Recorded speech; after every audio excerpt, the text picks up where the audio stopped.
Welcome to Youth Poverty Scholars Radio, and this is TV, along with Zaire, Alma, Black Star, Young Cheesy, Joy, Elan, Chemo, and Chemo.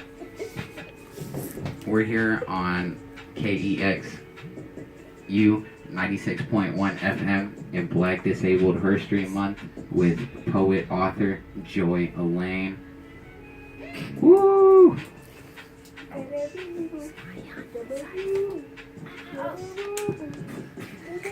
Who are you and what you do? My name is Joy Elan, and I'm an author and poet from Oakland and Berkeley, California. I talk about different social issues that are happening in our society, and I'm an activist. Has Crip Hop helped you? Crip Hop has helped me. I didn't meet them until after I was performing on my own. I worked with them kind of like Wonder Woman joins with Justice League sometimes, but they still go solo, so that's me. Do you have an other disability?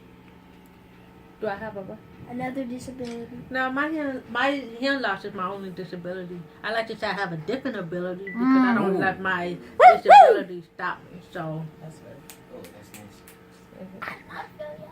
Oh, that's nice. So, can you please tell us the difference between the Oakland and Berkeley School District and curriculums?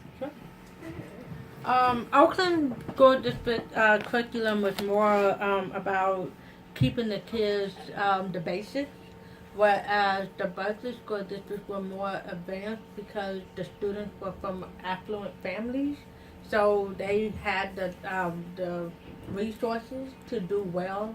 And so, like, say when I got to Berkeley, I had a better hearing sound system. Where in Oakland, I was trying to get it for 3 years to hear the teacher.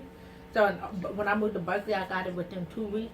And then when I had speech therapy, we would really go into the community in Berkeley and practice our speech skills.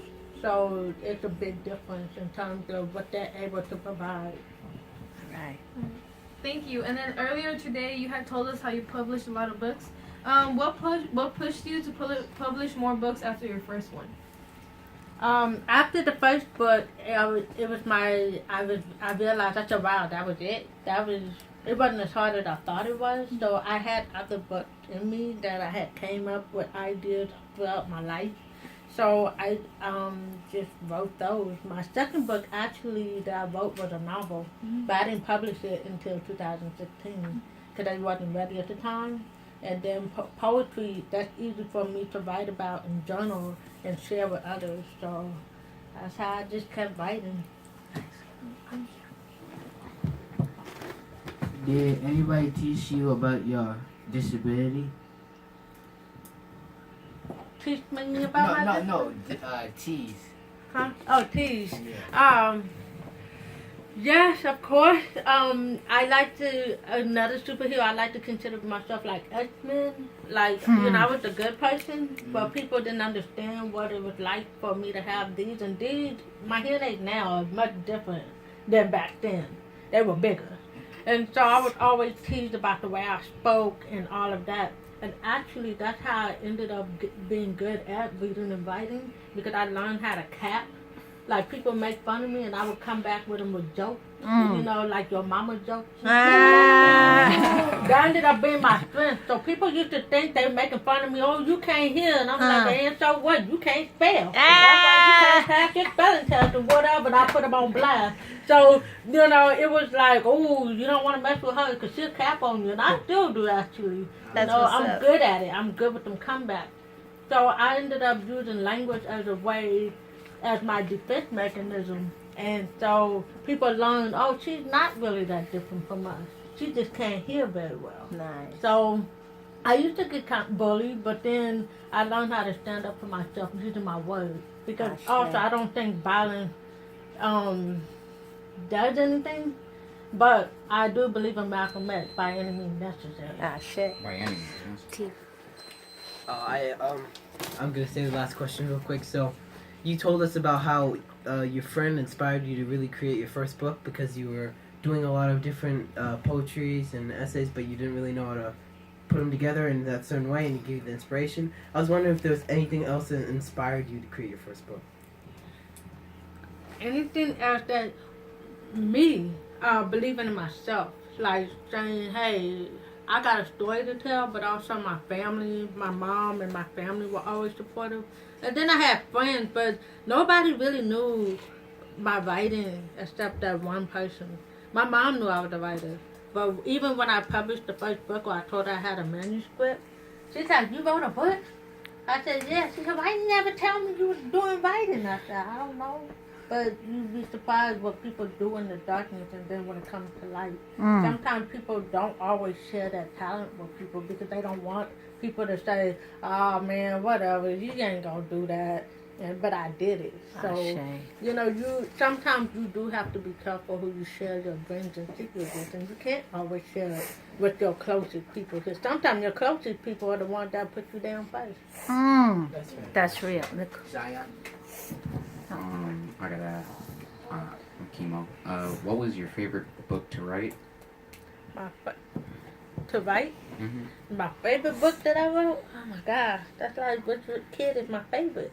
I would say the novel was my favorite book to write because I had to Google things like, or I had to make it relevant because my first novel, Life is a Canvas, is based off of my life, but it takes place in like 2003 or 4 or 5. And back then, technology wasn't as advanced. So I had to remember, okay, how did me and my friend communicate? Oh, we had Yahoo Messenger. So I had to break that down and I screen names for that and just to do the research, like what were the buses and all of that. So kind of like going back in history and like transporting myself to that date and time, like, wow, what was it like back then? Oh yeah, we still had the bus, you know, whatever it was.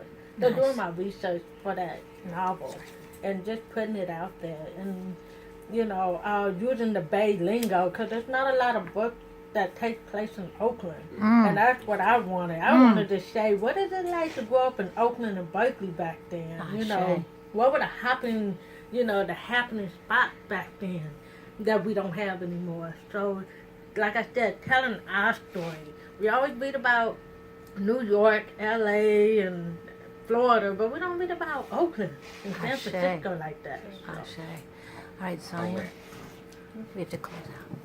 You're listening to KEXU 96 FM, and today is Black Disabled History Month. Thank you.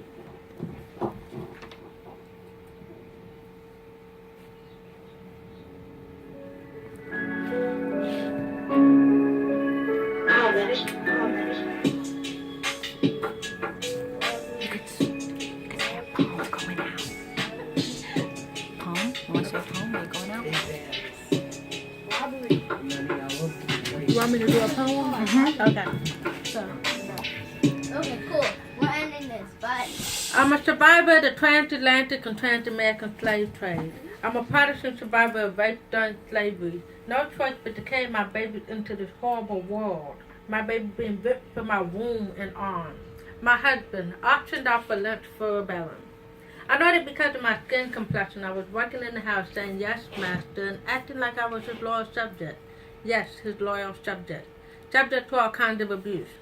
While taking care of his family, I'm learning how to read and write and listen to his conversations with one another. While I wash his clothes outside and pass by the other slaves, I sing, "Wade in the water," to communicate to the others that the water is the key to freedom. I'm a survivor of slaves learning how to read and write. At night, my work is never done. I teach others how to read and write, but I teach them how to hide it so we don't lose the battle of freedom. Certain trees bore strange fruit, and even though they're not grown in front of us, they're grown in someone's backyard. I'm a survivor of the civil rights movement and dogs attacking me because I want to vote. I'm a partisan survivor of the Black Power movement, Black Panther Party, All power to the people. people, and police brutality and FBI instigations and infiltration. I lead it down for a cause, and 2 rappers on 2 coasts use the cause of war within our community.